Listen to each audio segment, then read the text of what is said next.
बिस्मिल्लाहिर्रहमानिर्रहीम। अस्सलाम वालेकुम नाजरीन, आप देख रहे हैं सवेरा न्यूज़ नेटवर्क और मैं हूं आपका होस्ट जहांज़ेब अज़ीज़।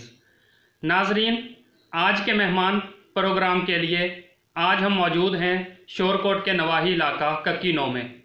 नाजरीन, अगर इलाका कक्की नौ की बात की जाए तो यहाँ पर बहुत सी सियासी और समाजी शख्सियात ने जन्म लिया है और ये इलाका सियासत के हवाले से बहुत ज़रखेज़ समझा जाता है। तो यहीं से हमारे आज के मेहमान PP 129 हल्का से मेंबर सूबाई असम्बली आसिफ काठिया साहब हमारे साथ मौजूद होंगे। आज हम उनसे उनकी कारकर्दगी के हवाले से और पाकिस्तान तहरीक इंसाफ की हुकूमत के हवाले से उनकी जो कारकर्दगी है क्वेश्चन करने की कोशिश करेंगे और हम ये भी पूछेंगे कि साहबजादा ग्रुप के साथ उनका इल्हाक किस वजह से है और इस इल्हाक का जो सियासी मुस्तकबिल है वो क्या होगा। तो आइए प्रोग्राम का बाकायदा आगाज़ करते हैं। जी सर, सबसे पहले हम आपको सवेरा न्यूज़ नेटवर्क में खुशामदीद कहते हैं। तो सबसे पहले आप अपने ख़ानदानी पस मंज़र के हवाले से हल्के की आवाम को और हमारे नाजरीन को बताएं। मेरा पस मंज़र काठिया फैमिली से मेरा तल्लक है। कक्की नौ एक शोरकोट का अहम इलाका है, तहसील शोरकोट का, और सियासी बैकग्राउंड बल्कि 1979 से चल रहा है, लेकिन मैंने बाकायदा पहले स्टूडेंट लाइफ थी, बाकायदा मैंने 2003 में 4 में 3 या 4 है जो मैंने इलेक्शन नाजिम का लड़ा था और वो मैंने विन किया। फिर 2013 में MP का इलेक्शन लूज़ किया। 2018 में अल्लाह ताला ने ये सीट। जी, सियासत के हवाले से बताइए कि आप सियासत किस शख्सियत से मुतासर होकर उसमें आप हिस्सा ले रहे हैं। सियासी शख्सियत मेरी आइडियल शख्सियत साहिबजादा नज़ीर सुल्तान है जी, माशाअल्लाह, क्योंकि वो साफ गो इंसान है, प्यार करने वाले, मिलनसार, उनमें ये खूबियाँ मैंने देखी उनकी शख्सियत में। इसके अलावा जो काठिया फैमिली है वो 2 धड़ों में तकसीम हो चुकी है, तो आप नहीं समझते कि इनको इकट्ठा किया जाना चाहिए ताकि इलेक्शन में इन फैमिली को फ़ायदा हो सके, बजाय इसके कि धड़ों में तकसीम होकर दूसरे लोग इसका फ़ायदा उठा रहे हैं। 2000 ये आपने सही सवाल किया है। 2013 में चौधरी खालिद गनी साहब ने इसी से फ़ायदा उठाया था जी। और जो मुतहद है, जो काठिया फैमिली इकट्ठी हो जाए तो बहुत बेहतर है कि ये हमारी कोताही समझे या क्या है, 2 धड़ों में तकसीम हो चुकी है, हालांकि हमें एक धड़े में रहना चाहिए।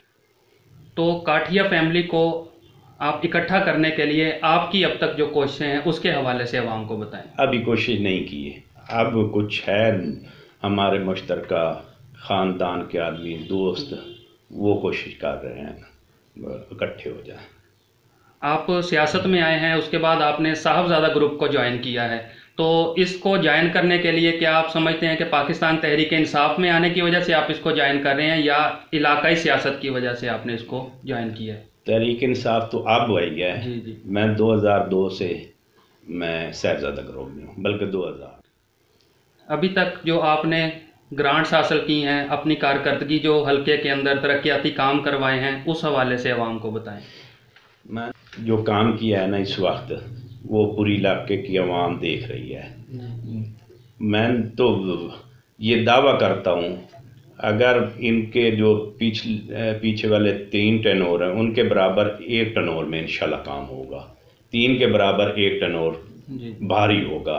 मैं इस वक्त तक राब्ता सड़कें 28 बनवा चुका हूँ माशाल्लाह। और जो खालिद गनी साहब ने ये बाईपास दोनों बनवाए थे, वो आपने भी देखा है, वाटर बाउंड कहीं है, कहीं सिर्फ मिट्टी डाली हुई, नामुकम्मल है, बिल्कुल नामुकम्मल 10% काम हुआ था।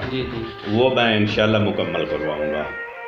बाईपास शोरकोट सिटी के 100 बेड का मंजूर करवाया है हस्पताल THQ माशाल्लाह। वो गैनी का भी इंशाल्लाह जो है पुराना हस्पताल के सामने इंशाल्लाह 5-6 महीने में वो फंक्शनल हो जाएगा। दूसरा डायलिसिस मशीनें 4 मंजूर करवाई हैं, 2 कारपेट रोड भी दिए हैं।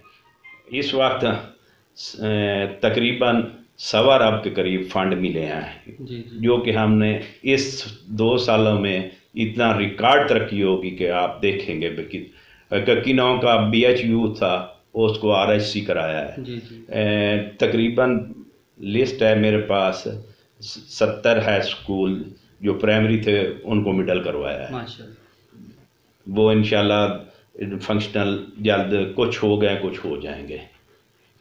जी, आम परसेप्शन आवाम के अंदर यही देखी जाती है कि जितना भी बजट आता है उसका 60-70% लगता है, बाकी करप्शन की नज़र हो जाता है। तो इस जो मंसूबे आपने शुरू करवाए हैं इसकी शफाफियत के लिए आप क्या कर रहे हैं? मैं ये कोशिश करता हूँ, मैं खुद भी चेक करता हूँ, लेकिन मैं जो मुतलका अवाम होती है जिनको इलाके में हो रहा होता है उनको कहता आपने नज़र रखनी है। सही। ये जो ठेकेदार होते हैं ना ये कोशिश करते हैं जितना बच जाए वो ही बहुत है, लेकिन मैं उनको आदमियों के ज़िम्मे लगाता हूँ। भाई आपने चेक करना है, अगर सोलंग नालियाँ हैं तो अच्छा लग रही है ईंट या दूसरी कोई है दोम, वो वापस करो ट्राली। और जो मेटल रोड है उनको कहता हूँ भाई आपने चेक करना है, अगर कम है तो मुझे बताओ।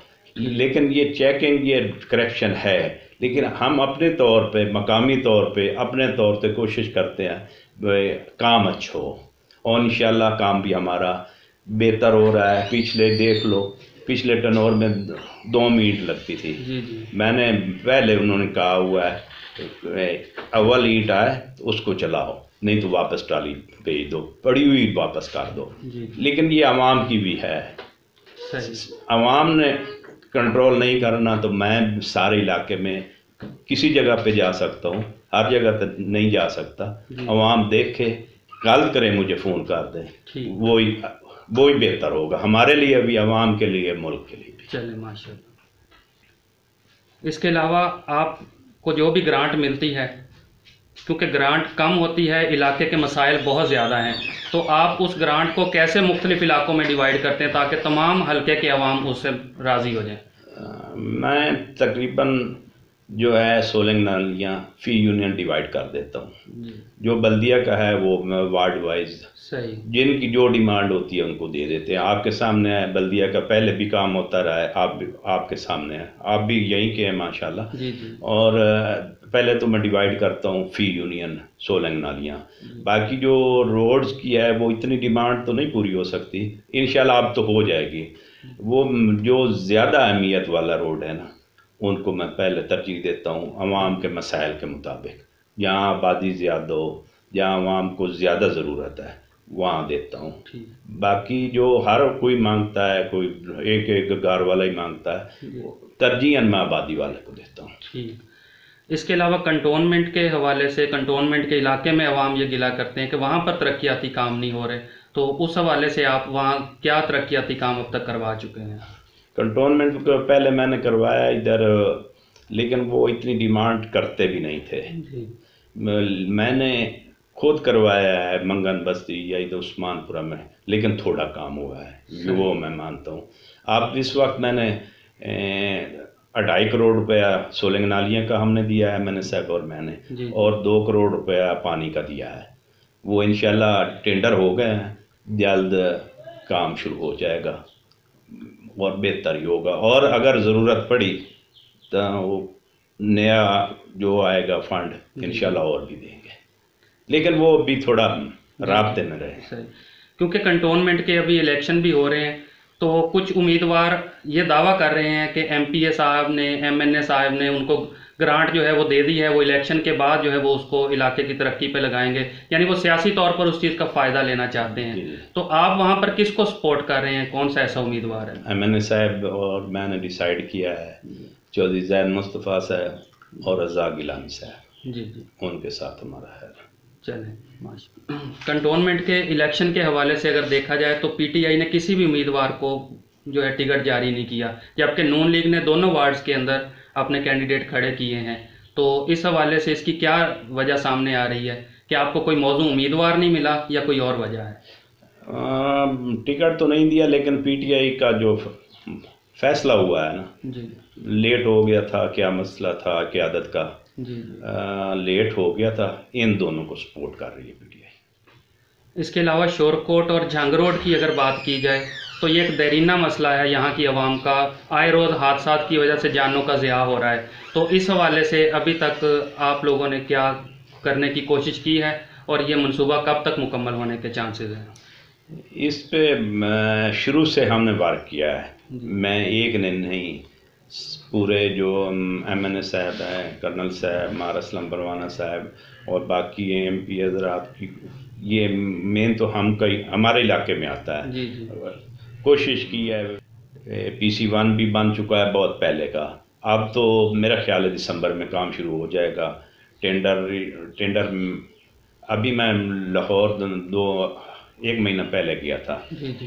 पूरी वाज़े मुझे पोजीशन का पता नहीं, लेकिन इंशाल्लाह ये दिसंबर में काम शुरू हो जाएगा, क्योंकि ये लोन था एशियन बैंक का, वही प्रॉब्लम बना थोड़ा लोनिंग की वजह से। 16 अरब का मंसूबा है ये। जी।